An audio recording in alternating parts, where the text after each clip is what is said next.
नमस्कार दोस्तों। दीपावली का नाम लेते ही ऐसा लगता है जैसे हमारा जीवन रोशनी से जगमगा उठा हो। ऐसा शायद इसलिए होता है क्योंकि हमारी कई यादें और खुशियाँ इससे जुड़ी हुई हैं। साथ ही हमारी भक्ति की भावना भी इसमें निहित है।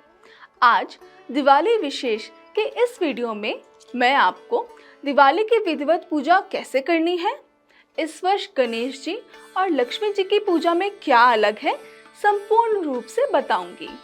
तो आइए सबसे पहले जानते हैं कि पूजा शुरू करने से पहले आपके पास क्या-क्या सामग्री होनी चाहिए। तो चलिए विस्तार से जानते हैं कि हमें इस पूजा में किस सामग्री की आवश्यकता होगी। अक्षत यानी साबुत चावल, कुमकुम, हल्दी, हल्दी के गांठ, दूर्वा, लौंग, इलायची, धूप, अगरबत्ती, सुपारी, मौली, जनेऊ और कमल के गट्टे। अब आगे बढ़ते हैं और देखते हैं हमें और क्या चाहिए होगा। भगवान गणेश और माँ लक्ष्मी की प्रतिमा, घी, सरसों का तेल, दिए की बाती, जलपात्र, गंगा जल, पुष्प, कमल का फूल, मीठे बताशे, खील, मिठाई, फल, पकवान, मेवे, लाल कपड़ा, तांबे या पीतल का कलश, आम के पत्ते, पान के पत्ते, 2 बड़े नारियल, 2 बड़े दीपक और छोटे दीपक। इसके अलावा अगर आपके घर में कोई वस्तु परंपरागत रूप से चढ़ाई जाती है तो उसे भी आप इस सामग्री में जरूर शामिल करें। हम लोगों ने सामग्री तो एकत्रित कर ली है, अब हम पूजा शुरू करने से पहले जरूरी तैयारियां करेंगे। आपको बता दें, यह तैयारियां हम पूजा के शुभ मुहूर्त से पहले करेंगे ताकि शुभ मुहूर्त पर हम पूजा प्रारंभ कर पाएं। जहाँ पूजा करनी है उस जगह को साफ करें, फिर वहां पर दूर्वा से शुद्ध जल का छिड़काव करें। फिर जमीन पर आटे या चावल से चौक बनाएं। आपसे चौक ना बने तो केवल कुमकुम से स्वास्तिक बना लें या फिर कुछ दाने चावल के रख दें। अब चौकी को पूजा स्थल पर रखें। ध्यान रहे चौकी की स्थापना ईशान कोण यानी उत्तर पूर्व दिशा में करें और चौकी को स्थापित करने के बाद उसके ऊपर लाल कपड़ा बिछाएं।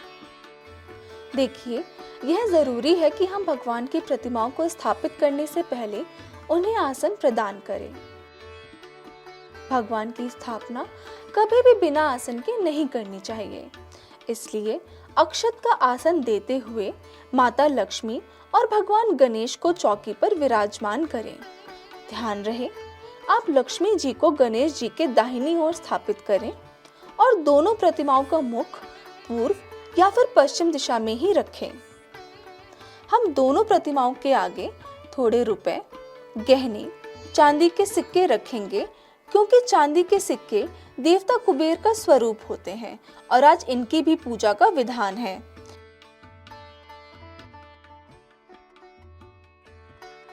अगर आपके पास यह उपलब्ध ना हो तो आप कुबेर जी का चित्र या प्रतिमा भी स्थापित कर सकते हैं।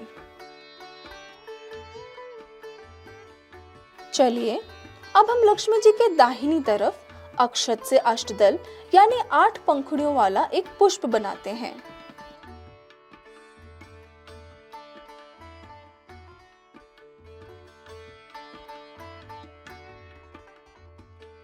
अक्षत से पुष्प बनाने के बाद जल से भरे कलश को अष्टदल पर रखना है और हम कलश के अंदर गंगा जल डालेंगे।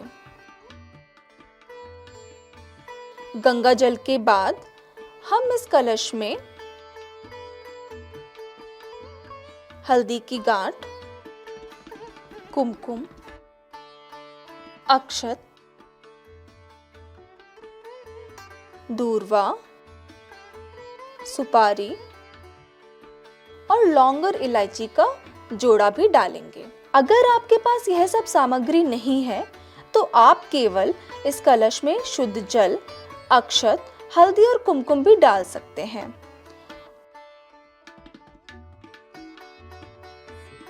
अब हम इस कलश पर रोली से स्वास्तिक बनाएंगे स्वास्तिक बनाने के बाद हम कलश के मुख पर मौली बांधेंगे।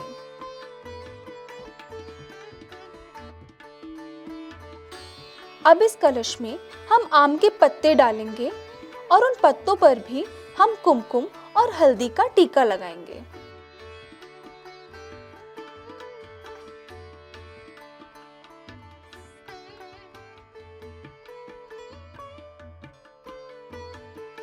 अब इसके ऊपर हम नारियल पर मौली बांधकर रख देंगे।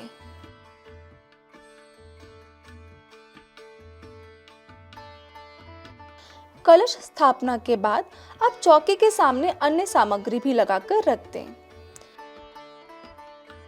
इस दिन हम दीपक इसलिए जलाते हैं जिससे जीवन की हर प्रकार की नकारात्मकता के अंधकार को दूर कर सकें। अब दीपक जलाने के लिए 2 बड़े चौमुखी दीपक ले लें और उसमें घी भर लें। आप अपनी क्षमता के अनुसार 11, 21, 51 या 101 छोटे दीपक भी ले सकते हैं। इस दिन दीपक हम इसलिए जलाते हैं जिससे जीवन से हर प्रकार की नकारात्मकता के अंधकार को दूर कर सकें। आप भी दीपक जलाने के लिए 2 बड़े चौमुखी घी के दीपक रख लें। इसके अलावा आप अपनी क्षमता के अनुसार 11, 21, 51 या 101 दीपक रख लें। इसी के साथ अब पूजा की तैयारियां तो हो चुकी हैं। अब आप शुभ मुहूर्त के समय पर पूजन स्थल पर चौकी के सामने अपने सभी परिवार के सदस्यों के साथ आसन ग्रहण कर लें। इसके बाद आप एक जलपात्र में दूर्वा को डुबोकर सभी देवी देवताओं पर शुद्ध जल का छिड़काव करें।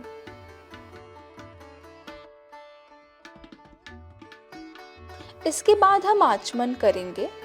तो इसके लिए आप इस प्रकार से बाएं हाथ से दाएं हाथ में जल लें और दोनों हाथों को साफ करें।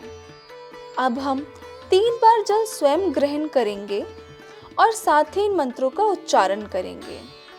ओम केशवाय नमः, ओम नारायणाय नमः, ओम माधवाय नमः। चौथी बार फिर से हम दोनों हाथों को स्वच्छ करेंगे।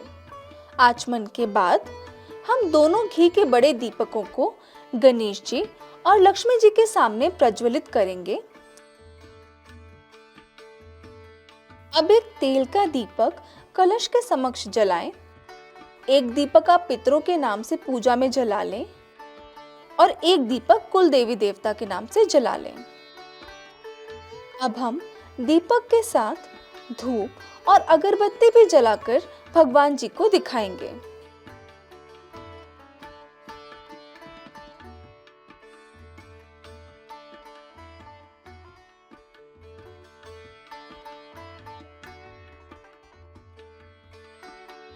तो अब हम लोग साथ में मिलकर हाथ में पुष्प लेंगे, अक्षत लेंगे और गणेश जी और माता लक्ष्मी का आवाहन करेंगे। तो देखिए, ये मैंने हाथ में पुष्प ले लिए हैं और ये अक्षत भी ले लिए हैं। अब इस प्रकार आप अपनी आंखें बंद करें और सबसे पहले इस मंत्र का उच्चारण करते हुए गणेश जी का आवाहन करें। ओम गण गणपतिये नमः, ओम गण गणपतिये नमः, ओम गण गणपतिये नमः। इसके बाद हम लोग अब माता लक्ष्मी का आवाहन करेंगे और इस मंत्र का उच्चारण करेंगे। आप अपनी आंखें दोबारा बंद कर लें। ओम महालक्ष्म्यै नमः, ओम महालक्ष्म्यै नमः, ओम महालक्ष्म्यै नमः। अब इसके पश्चात आप इस प्रकार यहाँ पे अक्षत और पुष्प छोड़ दें।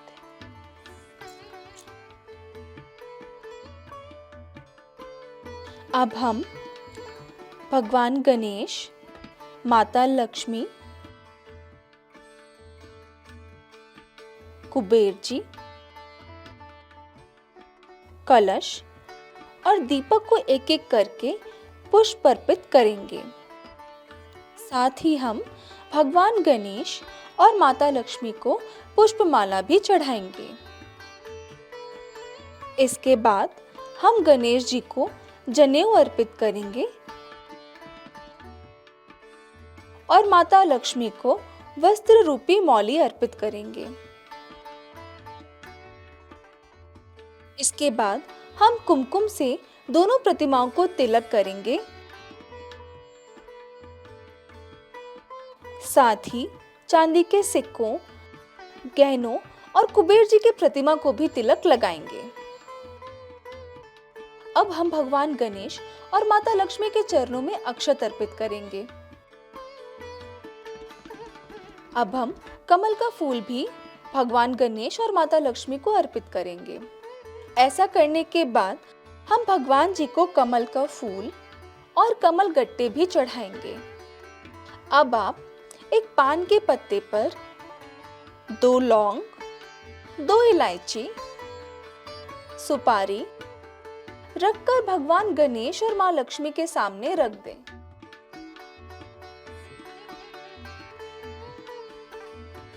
अब बारी है भगवान जी को भोग अर्पित करने की, तो सबसे पहले खील और बताशे लें और भगवान जी को चढ़ाएं।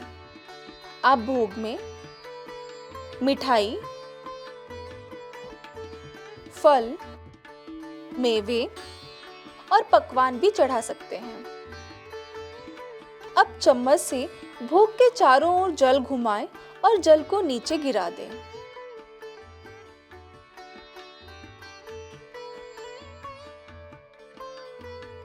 इसके बाद आप गणेश जी और माता लक्ष्मी जी की आरती पूरे श्रद्धा भाव से करें। आपको बता दें, आप यह आरती श्री मंदिर ऐप पर भी सुन सकते हैं और कर सकते हैं। आप इस प्रकार आरती की थाली भगवान के समक्ष रख दें और हाथ में पुष्प और अक्षत लें। इसके बाद आप ईश्वर से ये प्रार्थना करें कि आप हमारी पूजा स्वीकार करना और हमें जीवन में सुख समृद्धि और सद्बुद्धि प्रदान करना। साथ ही आप पूजा में की हुई किसी भी गलती के लिए माफी मांगे और भगवान से कहें कि अगर हमसे इस पूजा में कोई भी भूल चूक हो गई हो तो हमें क्षमा करें। इसके बाद आप यह पुष्प और अक्षत भगवान के चरणों में छोड़ दें। अंत में आप सबको आरती दें और भोग को प्रसाद के रूप में वितरित करें। अपने घर में बड़े लोगों का आशीर्वाद जरूर लें। इस प्रकार हमारी पूजा संपन्न हुई।